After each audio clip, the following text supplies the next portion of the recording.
Be me, 47 years old, sitting at my dining room table the night before Thanksgiving. He spent the last 3 hours arranging name cards, because even small details matter when you're making a statement about who you are. My house, my rules, my carefully curated aesthetic that says, successful woman who has it all. I've been running my consulting firm for 12 years now, the one that helps corporations develop women's leadership programs. I just finished my 3rd book last month. Publisher says it's going to be even bigger than the last one. Speaking circuit has me booked solid through next spring.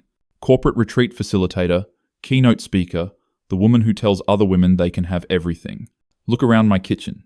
The Viking range I bought with my own money. The marble countertops I chose myself. No man's credit card, no man's permission. Feel that familiar satisfaction in my chest. This is what I built. This is what I tell other women they can build too. Tomorrow's going to be perfect. Have 17 people coming. My sister and her husband, my brother and his wife, their kids, my mother, few cousins, and of course my daughter, Elena, bringing her boyfriend. That's still weird to think about, my little girl with a serious boyfriend. She graduated last May, 5 months ago now. Sometimes I still can't believe she's done with college already.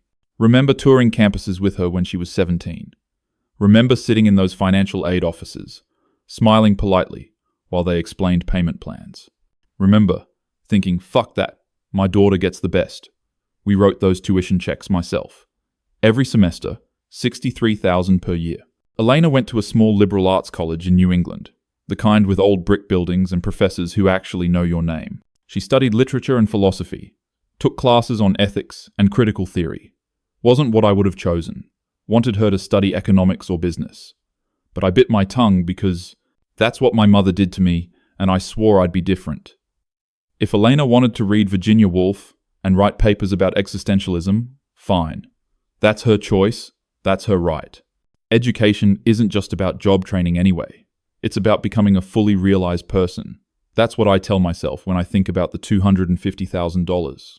She's smart, she's capable, she'll figure out her career path. Or probably go to graduate school eventually, or maybe start in non-profit work. She's been living at home since graduation. Says she's figuring things out. Been spending a lot of time with the boyfriend, Cameron. He's 24, works in finance, some kind of analyst position, wears expensive watches, drives a newer BMW, the kind of guy who says things like, actually, a lot, and mansplains the stock market. Elena seems happy though, talks about him constantly. He's coming tomorrow, first major family event. Told Elena to let him know we dress nicely for Thanksgiving. This isn't some casual affair. She laughed. Said he knows. Said he's looking forward to it. Finish arranging the name cards. Step back to admire the table. Everything in its right place. Go to bed feeling good about tomorrow. Wake up early. Start prep work. Have caterers coming at 2, but I'm making a few dishes myself. Not because I have to, because I want to. There's a difference. My mother calls around 10, asks if she can bring anything. Tell her just herself. Everything's handled. When she does, that little sigh, she does. The one that implies, I'm being controlling. Let it go. Not today. Caterers arrive right on time. Start setting up. House smells amazing. Turkey and herbs and yeast rolls. Go upstairs to change. Pick out an outfit I bought last month. Tailored wool pants, silk blouse, statement necklace. Look at myself in the mirror. Think, yeah, this works. This says successful. This says confident. This says I have my shit together. Guests start arriving around 3:30. My sister. Jennifer comes first, her husband trailing behind carrying pies. Her kids are teenagers now, practically adults. My brother Mark shows up next with his wife and their 2 boys. Cousins arrive. My mother arrives. Everyone's hugging and talking, and the house fills with noise. Keep checking my phone. Elena texted an hour ago, saying they were on their way. She lives here, but she went to pick up Cameron from his apartment. Finally hear the door open around 4. Elena walks in, Cameron behind her. She looks beautiful, wearing a dress I haven't seen before. Something floral and fitted, more feminine than her usual style. Cameron's in a blazer and dark jeans, clean cut, hand on Elena's lower back, that possessive boyfriend gesture. Everyone greets them. The family does that thing where they make a fuss over the young couple. My mother, especially, she's practically beaming. Traitor, I think, but I smile. We settle in the living room for drinks before dinner. I'm making conversation, playing, host, keeping everything flowing. Notice Elena seems nervous, keeps glancing at Cameron. He gives her these little nods, like reassurance. Weird energy between them, but I figure he's just anxious meeting everyone. My brother asks Cameron about his job. Cameron launches into explanation of his firm, talks about markets and portfolios, and his career trajectory. Use the word trajectory, unironically, like that's normal. My sister's daughter asks Elena what she's been up to since graduation. Elena gets that nervous look again. Says she's been doing some substitute teaching, working part-time at a bookstore.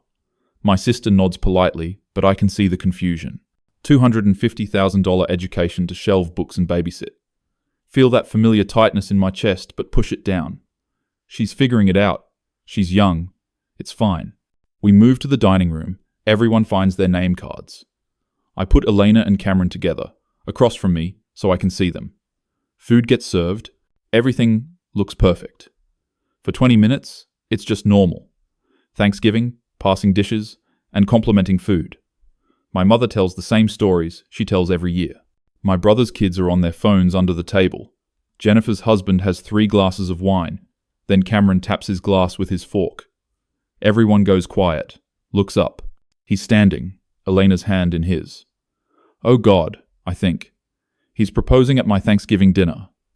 I feel simultaneously touched and annoyed that he didn't ask first. But he's not getting down on one knee. He's just standing there, looking around the table, says he and Elena have some news they want to share. Elena stands up too, her hand shaking slightly in his. She's looking at me, directly at me. Her eyes are determined, almost defiant. Says, Mum, everyone, I have an announcement. The room is completely silent, everyone waiting. She takes a breath. Says, I've been doing a lot of thinking since graduation. Says, about my life, about what I want, about what matters to me. I'm smiling encouragingly, thinking maybe she got into graduate school. Maybe she's got a job lined up somewhere. She continues. Says, I know I spent 4 years studying literature and philosophy. Says, I know that was a significant investment. She's looking right at me when she says, investment. Says, but I've realized that the path I want for my life is different than what everyone might expect. Pause. Dramatic. Cameron squeezes her hand. She says, Cameron and I are getting engaged. The table erupts in congratulations, everyone clapping. I'm clapping too, automatic, but watching her face.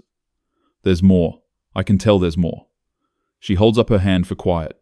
Says, and I want everyone to know, especially you, Mom, especially me. Says, I've decided that I don't want to pursue a traditional career. The word traditional has weight on it. Intentional.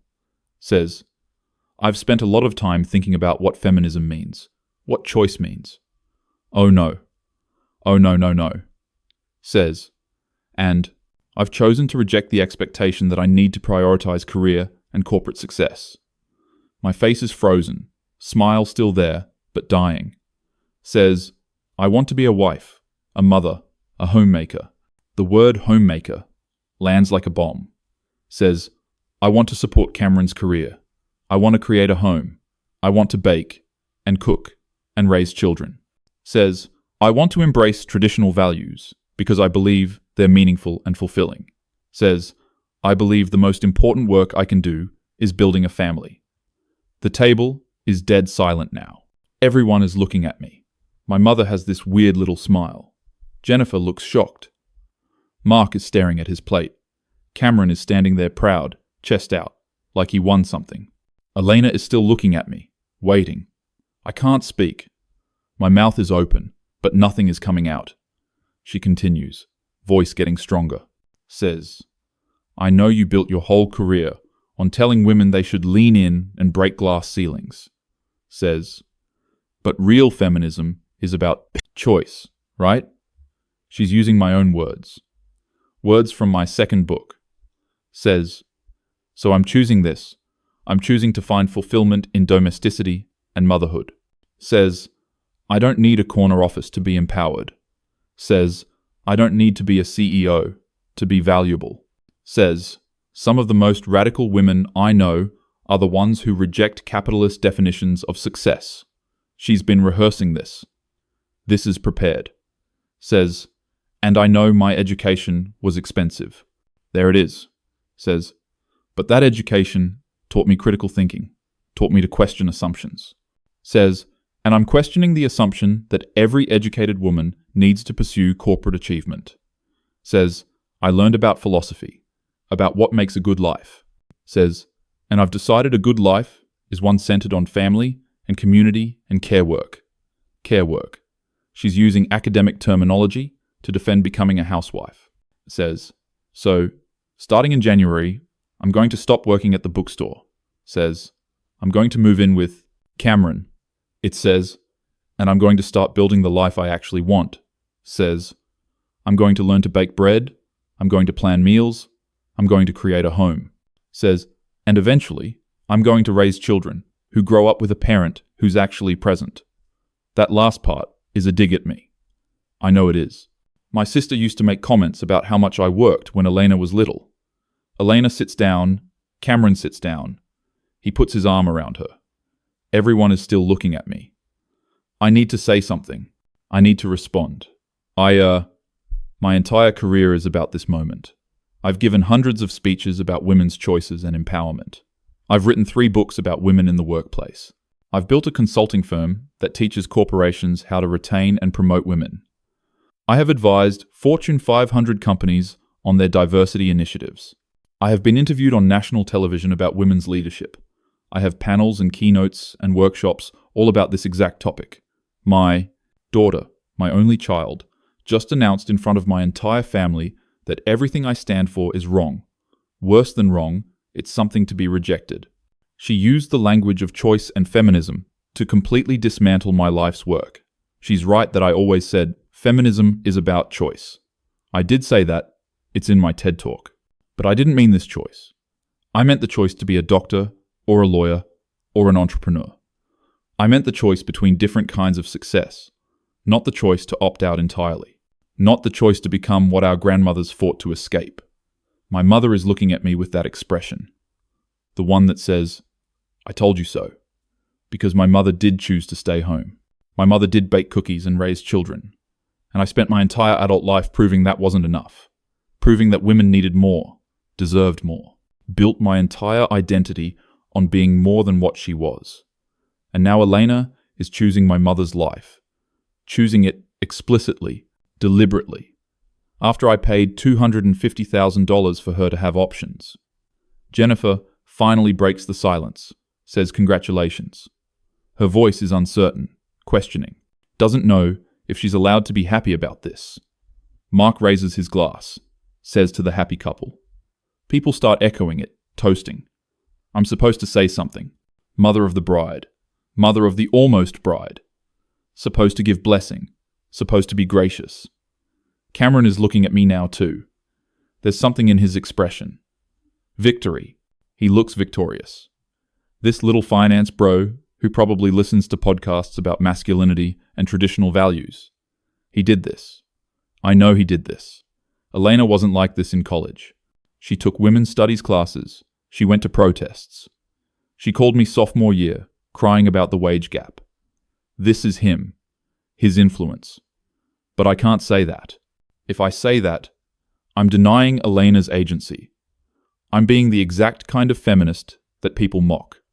The kind who only supports women's choices when they're the right choices. Finally, find my voice. Sounds hollow, sounds wrong. Say, well, that's certainly unexpected. Elena's face falls a little. She wanted something else. Wanted approval or outrage. Wanted some big reaction she could push against. Say, I suppose congratulations are in order. Raise my glass with everyone else. And ast. Drink. And it tastes like nothing. Dinner continues, but it's strained now. People make awkward conversation. My mother asks Elena about wedding plans. Elena lights up, starts talking about wanting something small and intimate. Says she's been looking at venues, thinking, spring. Spring is 6 months away. She's been planning this. This whole thing is coordinated. The announcement, the timing, the public setting. She knew exactly what she was doing, making it impossible for me to react honestly, making me look bad if I object, trapping me with my own rhetoric about choice and empowerment. Cameron talks about his promotion, how it came with a significant raise. Says they'll be comfortable, Elena won't need to work. Won't need to. Like working is a burden. Like having your own income isn't freedom. My sister's daughter, the teenager, asks Elena if she's sure. Elena says she's never been more sure of anything. Says she's been researching homemaking, watching tutorials. Tutorials on what? I wonder, how to fold laundry. Says she's excited to learn to cook properly, to meal plan. Says she finds the idea of creating a home deeply meaningful. Uses the word meaningful like it's sacred. My brother's wife, who works part-time as a nurse, asks about boredom. Elena says she doesn't think she'll be bored at all. Says there's so much to learn about running a household well. Says she wants to garden, preserve food, maybe homeschool eventually. Homeschool. This keeps getting worse. Cameron adds that they want a big family, 4 or 5 kids. 4 or 5. Elena is nodding, smiling. My daughter, who used to say she might not even want children. My daughter, who wrote her senior thesis on Simone de Beauvoir. Dinner finally ends. People migrate back to the living room. I excuse myself, go upstairs to my bathroom, sit on the edge of my tub. My hands are shaking. Feel like I might throw up.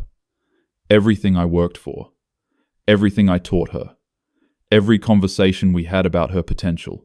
Every time I told her she could be anything. And she chooses this. Worse, she weaponizes feminism to justify it. She's right, technically. Choice is choice. But some choices are better than others.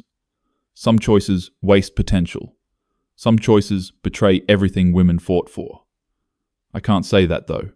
Can't say any of that without proving her point. She set this up perfectly. Checkmate, using my own pieces. Hear a soft knock on the door. It's my mother. She comes in without waiting for permission. Sits next to me on the tub edge. Says, she's happy. I say, she's 22. She doesn't know what happy is. My mother says, you were 23 when you decided you'd never be like me. Well, that lands hard, she continues. Says, maybe she's doing the same thing, defining herself in opposition. I say, it's different. She's moving backward. My mother says, or you're both moving forward in your own ways. I say, I paid for her education, so she'd have opportunities. My mother says, and now she has the opportunity to choose. I hate that argument. Hate it, hate it, hate it. But it's sound. It's logically consistent. My mother pats my knee. Says, come back downstairs. Says, you don't have to approve, but you have to accept. Says, unless you want to lose her completely. That's the threat, implicit. Accept this, or lose your daughter. Go back downstairs, face composed. Elena and Cameron are saying goodbye. Need to get back to his apartment. Elena hugs me, whispers, thank you for dinner. Doesn't say, thank you for understanding. Doesn't ask for my blessing. Just thanks me for the meal, like I'm a caterer. They leave. Everyone else. Starts leaving shortly after. Too awkward to stay. The energy is ruined. Jennifer hugs me at the door. Says, well, that was something. Mark just shakes his head.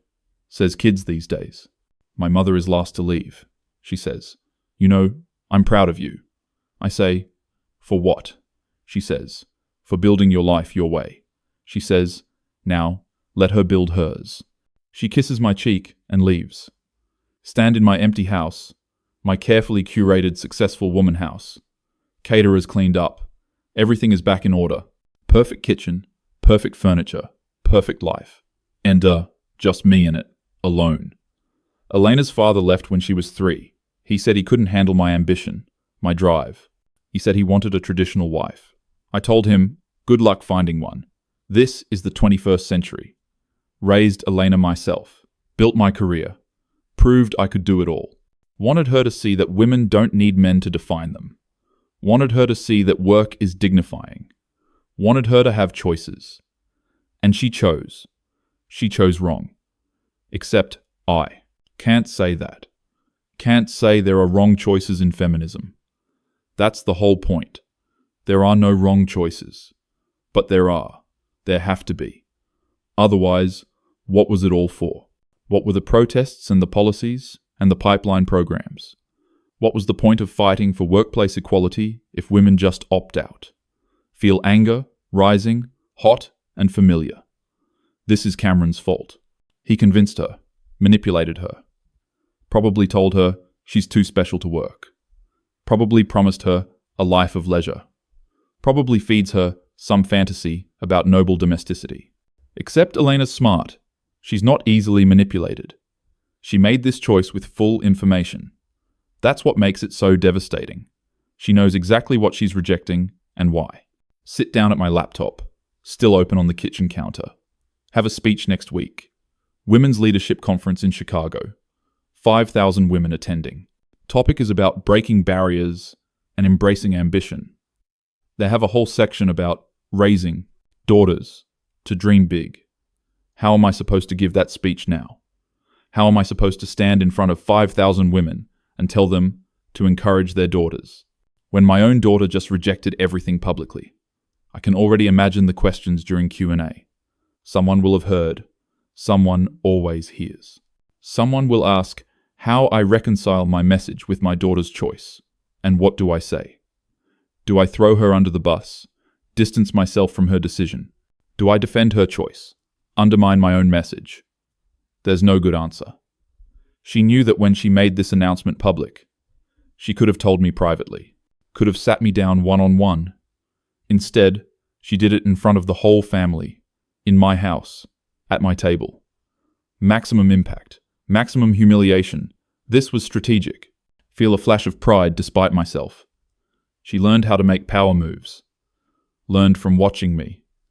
Then, immediately feel sick again because she used those skills against me. Check my phone. No. Message from Elena. Check my email. 17 new messages. 3 from my publisher. 2 from my speaking agent. Somehow, word is already getting out. Someone at dinner posted something. Probably. Everything is public now. Everything is content. My family drama is about to become professional liability. Open the email from my publisher. Subject line just says, call me. That's never good. Think about my third book, the one coming out in spring. The one about women mentoring the next generation. There's a whole chapter about my relationship with Elena. About raising her to be independent and ambitious. A ghost wrote parts of it from her perspective. She approved them, signed off on everything. Now that book is going to read like a joke. Like false advertising. Look around my kitchen again. This space that represents everything I achieved. Bought with my own money, designed to my specifications. No man's input required. And Elena is going to give this up. Going to choose someone else's kitchen. Someone else's house. Going to make her whole identity about supporting someone else. Doorbell rings. Startles me. It's almost 9. Who would come by now? Open the door, and it's Elena. Alone, no Cameron. Her face is blotchy, like she's been crying. She says, "Can we talk?" Step aside. Let her in. We go to the living room, sit on opposite ends of the couch. She's twisting her hands together. Nervous energy. Says, "I know you're upset." I say, "I'm not upset. I'm concerned." She says, "No, you're upset. I can tell." I say, "Fine, yes, I'm upset." She says, "This is exactly why I did it publicly." I say, "What do you mean?" She says, "Because if I told you privately, you would have tried to talk me out of it." She says, "You would have made it about you and your work." She says, "You would have made me feel guilty about the money." All of which is true. All of which I would have done. I say, "Elena, you spent 4 years studying literature and philosophy." I say, you have an exceptional education. I say, you could do anything, she says, and I'm choosing this. I say, you're 22. You don't know what you want yet. She says, you were 23 when you started your career. She says, did you know what you wanted? I say, that's different. She says, why? Because you chose ambition and I chose family? I say, because I chose freedom. She says, this is my freedom. I say, freedom to be dependent on a man? She says, you're being reductive. She's right, I am, but I don't care. I say, Elena, what happens if Cameron leaves you? I say, what happens if you get divorced? I say, what happens in 20 years when the kids are grown and you have no career? She says, what happens if you die tomorrow and all you have is your work? That stings. She continues, says, what happens when you're 70 and alone because you prioritize career over relationships? I say, I have relationships. She says, do you though? She says, you have colleagues and professional contacts. She says, you have networking events. She says, but who actually knows you? I say, you know me. She says, do I? She says, because I spent my childhood with nannies while you traveled for work. She says, I spent my teenage years hearing about your achievements, but not having you at my events. She says, I learned what you do, but not who you are. This isn't fair. I worked so she could have a better life. I worked so she could go to that expensive college. I worked so she'd have options. Tell her this. She says, I know, and I'm grateful. She says, but I don't want that life for my kids. She says, I want to be present. I want to be available. She says, I want to know them and have them know me. I say, you can have a career and be a good mother. She says, can you though? She says, because you tried, and I spent a lot of time feeling like I wasn't your priority, feel like I've been slapped. She keeps going, says, I'm not trying to hurt you, she says. I'm trying to be honest about what I want, she says, and I want something different than what you wanted. I say, you want to be a housewife, she says. I want to build a home.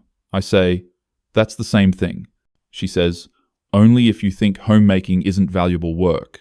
I say, it's not work, it's unpaid labor. She says, so the only work that matters is work that generates income. She says, care work isn't valuable because it's not monetized.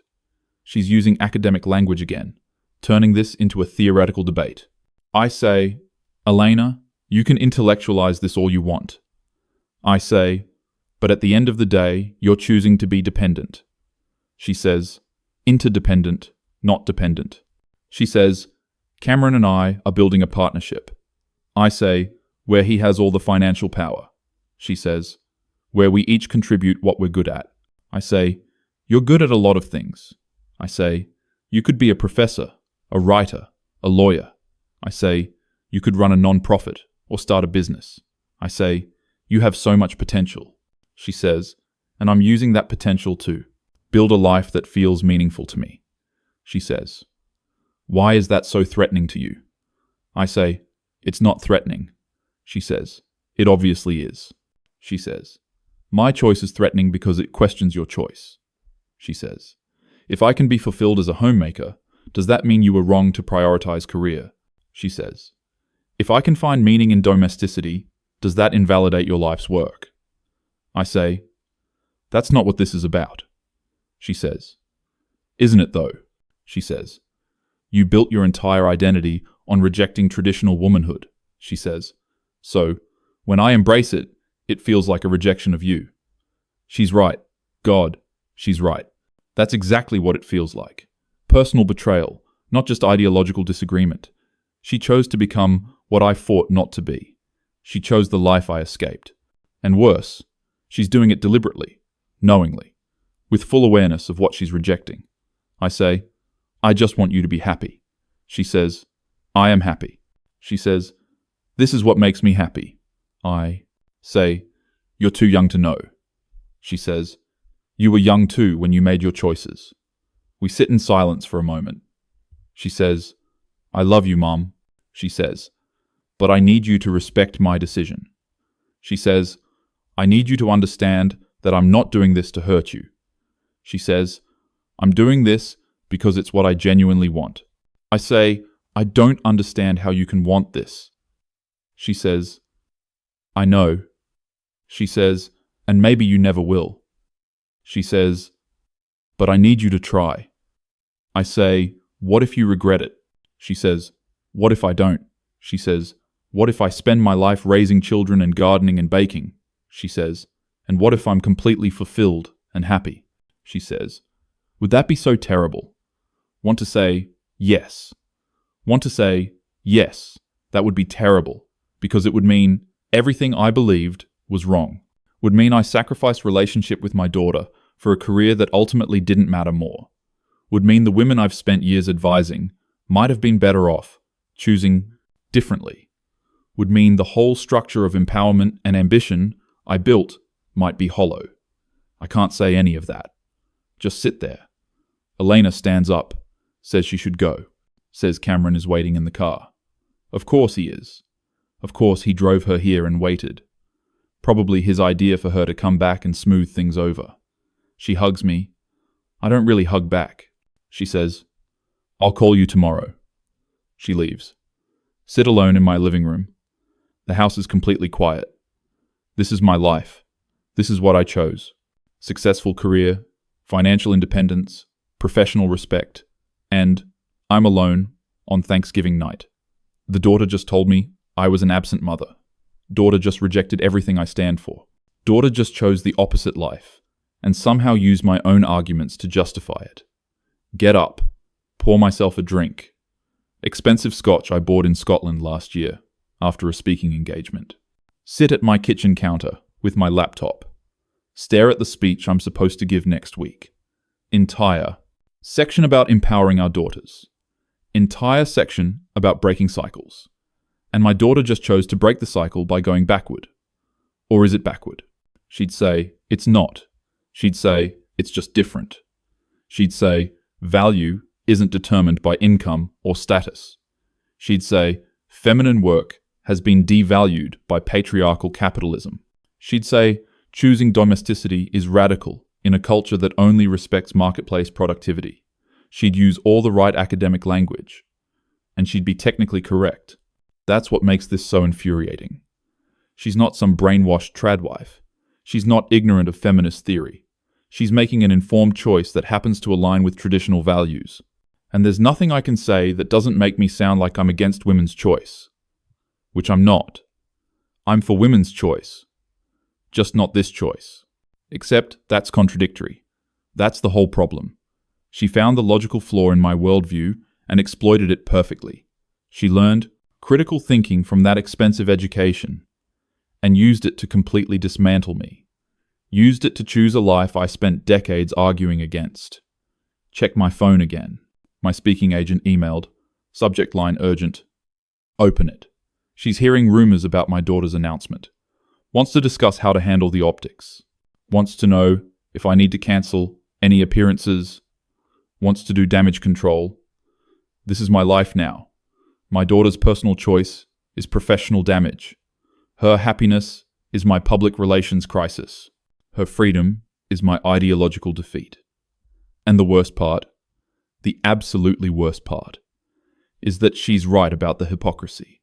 She spent my whole career saying feminism is about choice, saying women should support other women's choices, saying there's no one right way to be a woman.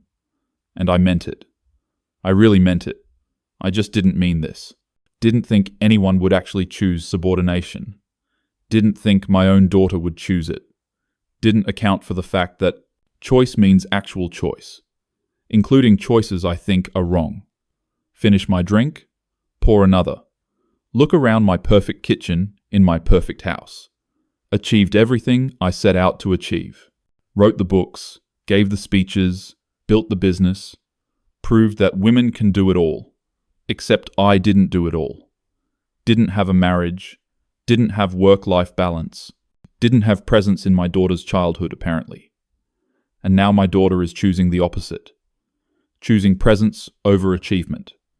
Choosing relationship over resume. And she's doing it with confidence and clarity. Doing it in a way that makes me question everything. That's how I know she won. She didn't just reject my values. She made me doubt my own. She got me to question my entire life's work. Got me to wonder if I made the wrong choices. Got me to sit here alone on Thanksgiving, wondering if career success was worth it. That's the real defeat.